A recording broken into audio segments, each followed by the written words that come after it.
Hello जय हिंद दोस्तों, मैं सरवन साहू आप सभी का स्वागत करता हूं आपके अपने YouTube channel GK Sahu study में। दोस्तों, इस वीडियो में जानेंगे जीके जीएस का टॉप 35 प्रश्न जो आपके हाल फिलहाल के परीक्षाओं में पूछे जा चुके हैं। तो स्टार्ट करते हैं अपनी पहली प्रश्न से।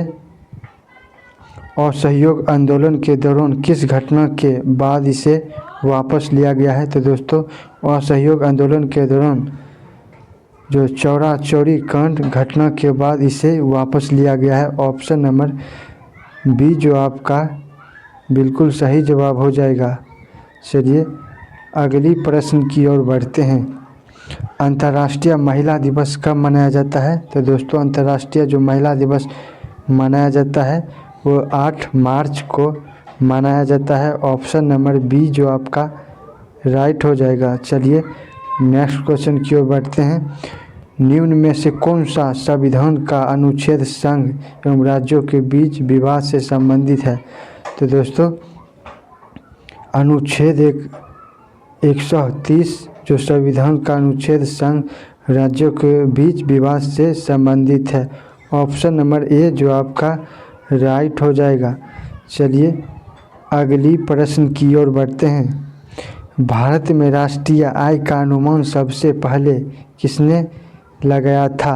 तो दोस्तों, दादा भाई नौरोजी जी ने राष्ट्रीय आय के अनुमान सबसे पहले लगाया था। ऑप्शन नंबर ए जो आपका बिल्कुल सही जवाब हो जाएगा।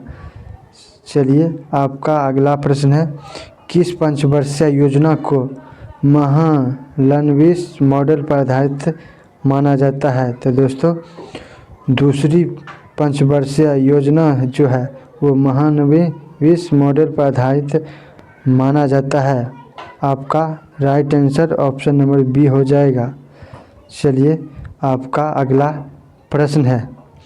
भारत का पहला बायोस्फीयर रिजर्व कौन सा है? तो दोस्तों, भारत का जो पहला बायोस्फीयर रिजर्व जो है वो नीलगिरी है। ऑप्शन नंबर बी जो आपका बिल्कुल राइट हो जाएगा।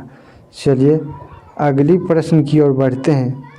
दोस्तों, वीडियो पसंद है तो वीडियो को लाइक कीजिएगा। निम्न में से कौन सा विटामिन पानी में घुलनशील नहीं है? तो दोस्तों, निम्न में से कौन सा विटामिन पानी में घुलनशील नहीं है? तो दोस्तों, विटामिन डी एक जो है विटामिन पानी में नहीं घुलती है। आपका right answer option number C बिल्कुल सही जवाब हो जाएगा। चलिए अगली प्रश्न की ओर बढ़ते हैं। भारत का पहला राष्ट्रीय समुद्री विरासत परिषद कहाँ से बन रहा है? तो दोस्तों, भारत का जो पहला राष्ट्रीय समुद्री परिषद जो बन रहा है वो लोथल से बन रहा है। ऑप्शन नंबर डी जो आपका बिल्कुल राइट हो जाएगा। चलिए अगली प्रश्न की ओर बढ़ते हैं। भारत में वित्त आयोग का गठन किस वर्ष में हुआ था? तो दोस्तों, भारत में जो वित्त आयोग का जो गठन हुआ था वो 5 वर्षों में होता है। ऑप्शन नंबर सी जो आपका बिल्कुल सही जवाब हो जाएगा। चलिए नेक्स्ट क्वेश्चन की ओर बढ़ते हैं। निम्नलिखित में से कौन सा नदी तंत्र बंगाल की खाड़ी से नहीं गिरता है? तो दोस्तों, निम्नलिखित में से कौन सी तंत्र बंगाल जो खाड़ी में नहीं गिरता है वह है गोदावरी जो बंगाल की खाड़ी से नहीं गिरता है। ऑप्शन नंबर बी जो आपका बिल्कुल सही जवाब हो जाएगा। चलिए अगली प्रश्न की ओर बढ़ते हैं। साइलेंट वैली किस राज्य में स्थित है? तो दोस्तों, साइलेंट वैली जो है साइलेंट वैली जो है वो केरल राज्य में स्थित है। ऑप्शन नंबर बी जो आपका बिल्कुल सही जवाब हो जाएगा। चलिए अगली प्रश्न की ओर बढ़ते हैं। पृथ्वी के वायुमंडल में सर्वाधिक पाए जाने वाला गैस कौन सा है? तो दोस्तों, पृथ्वी के वायुमंडल में जो सर्वाधिक पाए जाने वाला गैस वो है नाइट्रोजन है। ऑप्शन नंबर सी जो आपका बिल्कुल सही जवाब हो जाएगा। चलिए नेक्स्ट क्वेश्चन की ओर बढ़ते हैं दोस्तों। ये सभी प्रश्न आपके एग्ज़ामों के लिए इम्पोर्टेंट है, तो दोस्तों याद से रखिएगा। चलिए अगला प्रश्न है, राष्ट्रीय आपातकाल किस अनुच्छेद के अंतर्गत लगाया जाता है? तो दोस्तों राष्ट्रीय जो आपातकाल वह है 352 अनुच्छेद के अंतर्गत लगाया जाता है। ऑप्शन नंबर ए जो आपका बिल्कुल सही जवाब हो जाएगा। चलिए आपका अगला प्रश्न है, भारत छोड़ो आंदोलन का प्रस्ताव किसने रखा था? तो दोस्तों भारत छोड़ो आंदोलन का जो प्रस्ताव रखा था वो महात्मा गांधी जी ने रखा था। ऑप्शन नंबर बी जो आपका बिल्कुल सही जवाब हो जाएगा। चलिए अगली प्रश्न की ओर बढ़ते हैं। क्वेश्चन नंबर 15, भारत का सबसे बड़ा लिथियम भंडार किस राज्य में पाया गया है? तो दोस्तों भारत का जो सबसे बड़ा लिथियम भंडार जो राज्य में पाया गया है वो जम्मू एंड कश्मीर में पाया गया है। ऑप्शन नंबर सी जो आपका बिल्कुल सही जवाब हो जाएगा। चलिए अगली प्रश्न की ओर बढ़ते हैं। किस ग्रह को शाम का तारा कहा जाता है? ए मंगल ग्रह, बी बृहस्पति ग्रह, सी शुक्र ग्रह, डी बुध ग्रह। तो दोस्तों शुक्र एक ऐसी ग्रह है जिसे शाम का तारा कहा जाता है। ऑप्शन नंबर सी जो आपका बिल्कुल सही जवाब हो जाएगा। चलिए नेक्स्ट क्वेश्चन की ओर बढ़ते हैं। ब्लू फ्लैग प्रमाणन किससे संबंधित है? तो दोस्तों ब्लू जो फ्लैग प्रमाणन जो संबंधित है वो समुद्री तट से संबंधित है। ऑप्शन नंबर सी जो आपका बिल्कुल सही जवाब हो जाएगा। चलिए अगली प्रश्न की ओर बढ़ते हैं। क्वेश्चन नंबर 15, संविधान की 8वीं अनुसूची में वर्तमान में कितनी भाषाएं हैं? तो दोस्तों संविधान में जो 8वीं अनुसूची में जो वर्तमान भाषाएं बोली जाती है वो 23 भाषाएं बोली जाती है। ऑप्शन नंबर डी जो आपका बिल्कुल सही जवाब हो जाएगा। चलिए नेक्स्ट क्वेश्चन की ओर बढ़ते हैं। विश्व का सबसे बड़ा डेल्टा कौन सा है? तो दोस्तों विश्व का जो सबसे जो बड़ा डेल्टा है वो सुंदरबन डेल्टा है। आपका राइट आंसर हो जाएगा ऑप्शन नंबर सी। चलिए अगली प्रश्न की ओर बढ़ते हैं। भारत में योजना आयोग को किस वर्ष समाप्त किया गया था? तो दोस्तों भारत में जो योजना आयोग जो वर्ष में समाप्त किया गया था वो 2014 में समाप्त किया गया था। ऑप्शन नंबर सी जो आपका बिल्कुल राइट हो जाएगा। चलिए अगली प्रश्न की ओर बढ़ते हैं। एशिया महाद्वीप का सर्वाधिक जनसंख्या वाला देश कौन सा है? तो दोस्तों एशिया महाद्वीप का जो सर्वाधिक जनसंख्या वाला देश जो है वो चीन देश है। ऑप्शन नंबर बी जो आपका बिल्कुल सही जवाब हो जाएगा। चलिए अगली प्रश्न की ओर बढ़ते हैं। भारत का सबसे बड़ा राज्य कौन सा है? ए गोवा, बी बिहार, सी महाराष्ट्र, डी राजस्थान। तो दोस्तों भारत का जो सबसे बड़ा राज्य है वह है राजस्थान है। ऑप्शन नंबर डी जो आपका बिल्कुल सही जवाब हो जाएगा। चलिए अगली प्रश्न की ओर बढ़ते हैं। कौन सी धातु है जिसे चाकू से काटा जा सकता है? तो दोस्तों सोडियम एक ऐसी धातु है जिसे चाकू से आसानी से काटा जा सकता है। आपका राइट आंसर हो जाएगा ऑप्शन नंबर डी।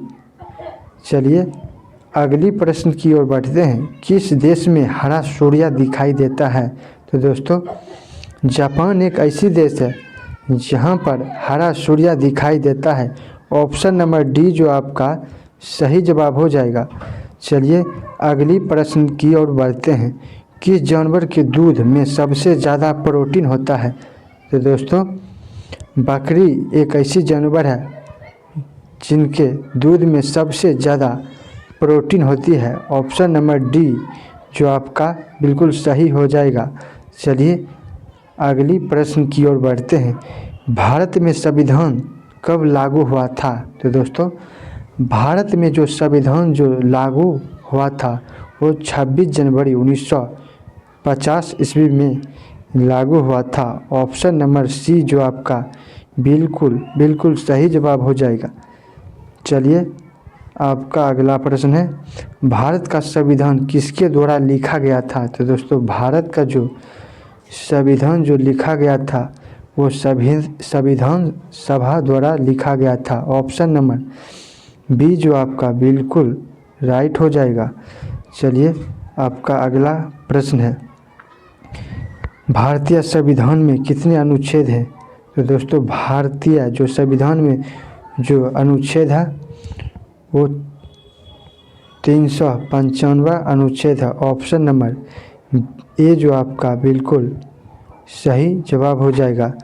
चलिए अगली प्रश्न की ओर बढ़ते हैं, राज्यसभा का कार्यकाल कितने वर्ष का होता है? तो दोस्तों राज्य जो सभा का जो कार्यकाल होता है वो 6 वर्षों के लिए होता है। ऑप्शन नंबर सी जो आपका बिल्कुल सही हो जाएगा।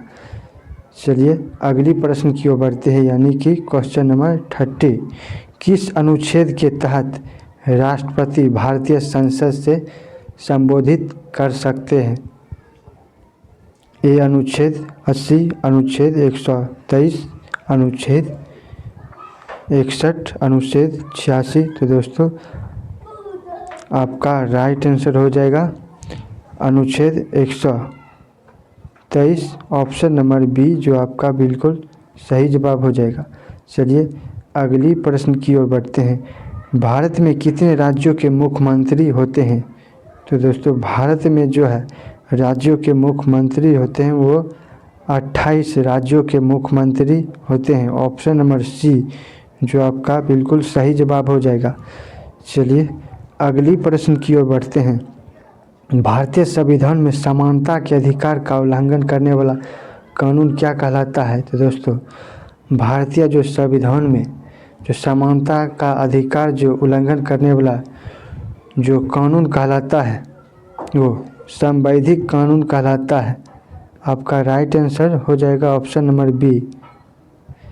चलिए आपका अगला प्रश्न है, भारत का पहला प्रधानमंत्री कौन सा है? तो दोस्तों भारत का जो प्रथम प्रधानमंत्री है वो पंडित जवाहरलाल नेहरू जी हैं। ऑप्शन नंबर ए जो आपका बिल्कुल सही जवाब हो जाएगा। चलिए अगली प्रश्न की ओर बढ़ते हैं, भारत में रेशम का सबसे अधिक उत्पादन करने वाला राज्य कौन सा है? ए उड़ीसा, बी तेलंगाना, सी कर्नाटक, डी तमिलनाडु। तो दोस्तों भारत में जो रेशम का सबसे अधिक उत्पादक करने वाला राज्य वह है कर्नाटक देश। एक ऐसी राज्य है जहाँ पर सबसे ज़्यादा रेशम का उत्पादक होता है। ऑप्शन नंबर सी जो आपका बिल्कुल सही जवाब हो जाएगा। चलिए सेकेंड यानी कि लास्ट क्वेश्चन की ओर बढ़ते हैं, भारत में सबसे ज़्यादा किस फसल की खेती की जाती है? तो दोस्तों भारत में जो सबसे ज़्यादा फसल की जो खेती होती है वो चावल की सबसे ज़्यादा खेती होती है। ऑप्शन नंबर डी जो आपका बिल्कुल सही जवाब हो जाएगा। चलिए लास्ट क्वेश्चन की ओर बढ़ते हैं, यानी कि आपका HW है, किस मिट्टी को रेगुन मिट्टी के नाम से जाना जाता है? ए लाल मिट्टी, बी काली मिट्टी, सी लेटेराइट मिट्टी, डी दोमट मिट्टी। दोस्तों आपको क्वेश्चन के आंसर आपको पता है तो आप कमेंट करके बताइएगा आपका 35 में से आपका कितना राइट हुआ, ये भी कमेंट करके बताइएगा। अगर वीडियो पसंद आए तो वीडियो को लाइक कीजिएगा, चैनल पर पहली बार आए हो तो चैनल को सब्सक्राइब कीजिएगा। फिर मिलते हैं नए वीडियो के साथ, तब तक के लिए जय हिंद जय भारत।